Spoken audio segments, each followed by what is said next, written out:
Hello everyone, this video is going to talk you through the Cumbria floods that happened in 2009. So you would use this example in paper 1 then of your GCSE, so this is in the weather hazard section.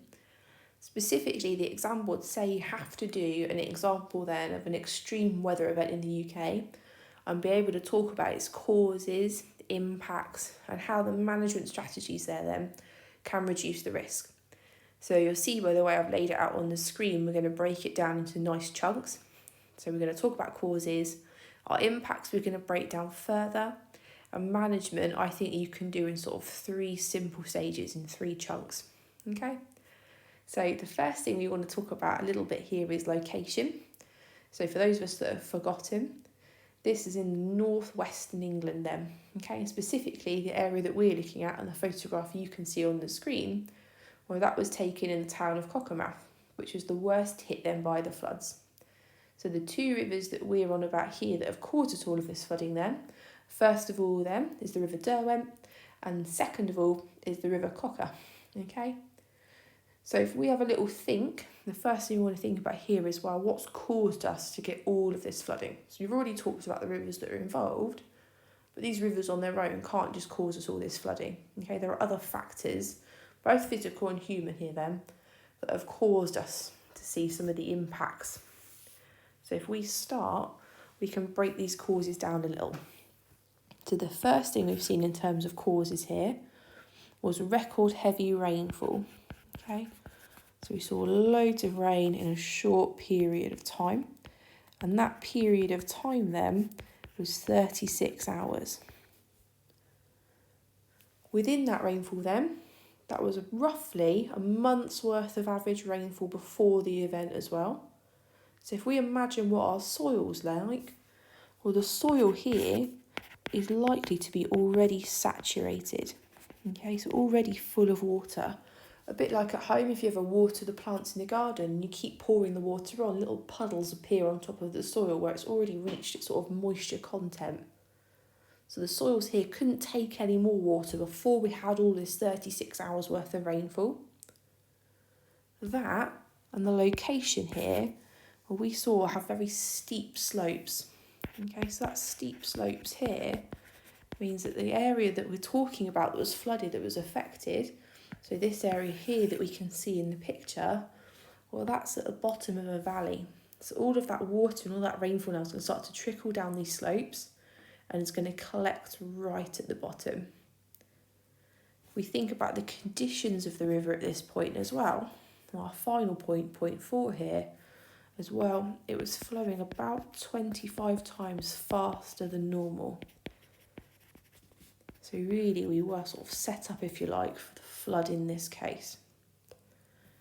So if we want to start thinking, well, if that's caused all of our flooding, what impacts did we get from this flood? Okay, and we can break the impacts down here, looking at my 3 really high-tech diagrams. So the first thing we can say is, well, what effects have we got for people? What effects have we got on the economy, which is where I've drawn my pound sign? And what have we got for the environment, which is where you can see my lovely tree. So if we start, first of all, let's have a little think about how this is likely to impact on people. Well, the first thing we saw was quite a lot of injury. So people weren't expecting this, so it was almost taken aback. Other impacts on people, well, 1,500 homes were flooded. It's obviously going to cause emotional upset, isn't it, and distress. There was also a big risk to health. So that flood water that we had was really contaminated. The water contained a lot of sewage, okay, which really does pose quite a high risk to people's health. And also then there was the threat to those people trying to sort of help manage the floods. And unfortunately, we saw the loss of life of a police officer that was killed when the bridge in the village collapsed. We can compare these as well then, so we can talk about the effects to economy. Well, the businesses in those areas, unfortunately, were caused to close. Therefore, if you can't trade, you can't make money, so loss of revenue. Well, that's going to affect the regional economy. So the economy of that area, they're not making money. And last but not least then, the main sort of links into the area, so the way that we get goods into the area, the way that people access the area, were impacted as well. So 6 important bridges were destroyed. So that prevented all those goods accessing the area, things like food, things that sometimes we take for granted in our area.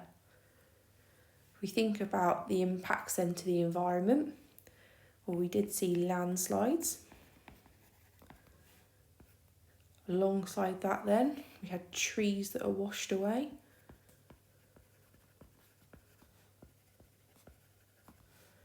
Think about the impact that's going to cause to habitats.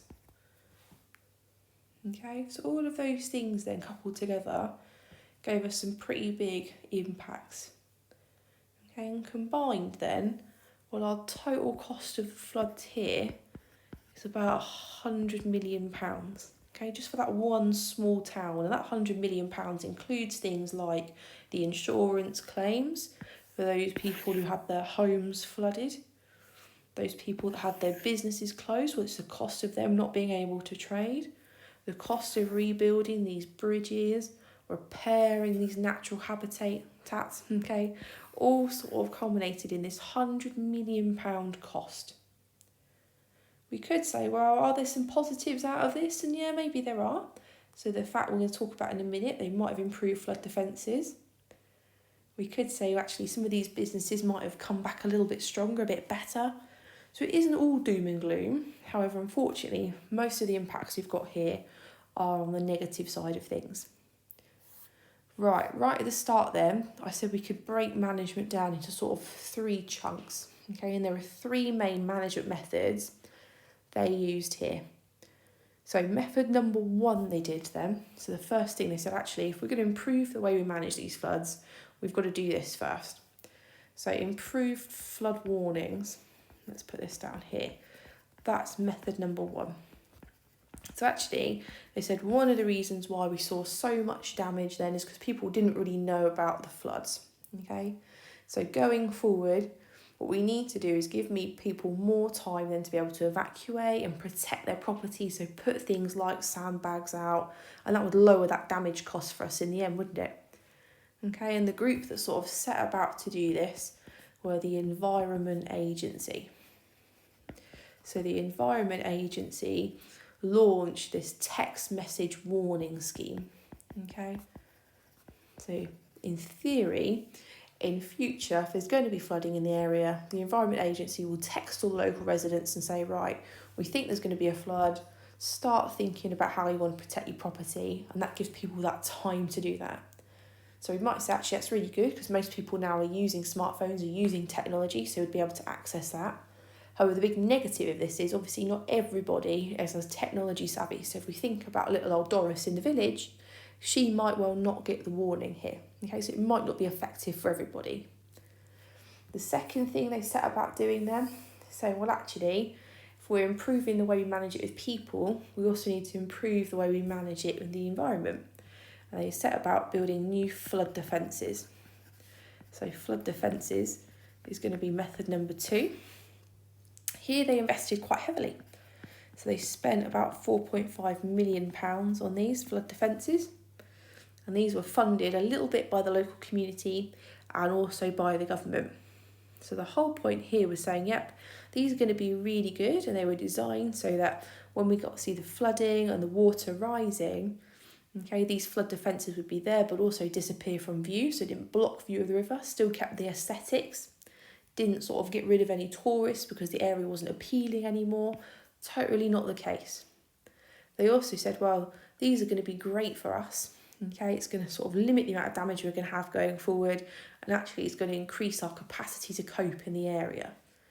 So to sum up with these flood defences, the big positive is didn't really harm the tourist industry at all because these defences are out of sight.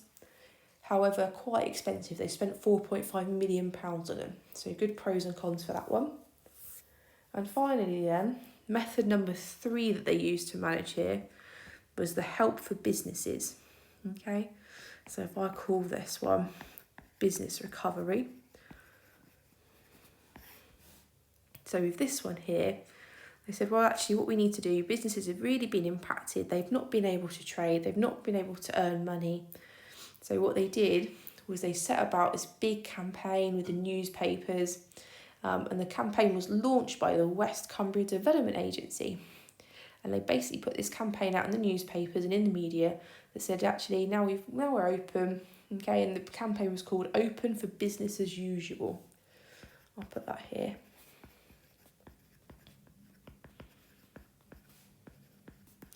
And the whole point of this then was to attract those tourists and those people back to the area, back to spending their money, and to help rejuvenate that local economy. Okay? So if we zoom out then, we can see there's sort of three main things you need to know for Cumbrian floods. So check your notes have this. So check you know what the causes are, check you can talk about the impacts, and check you can talk about management. And I suppose my final point would be is that not everything is negative. So do try and think about the positives and weigh things up as you go, because that's what you'll be expected to be able to do in your exam questions. As ever then, if you've got any questions, go and ask your geography teacher, but I hope this helps.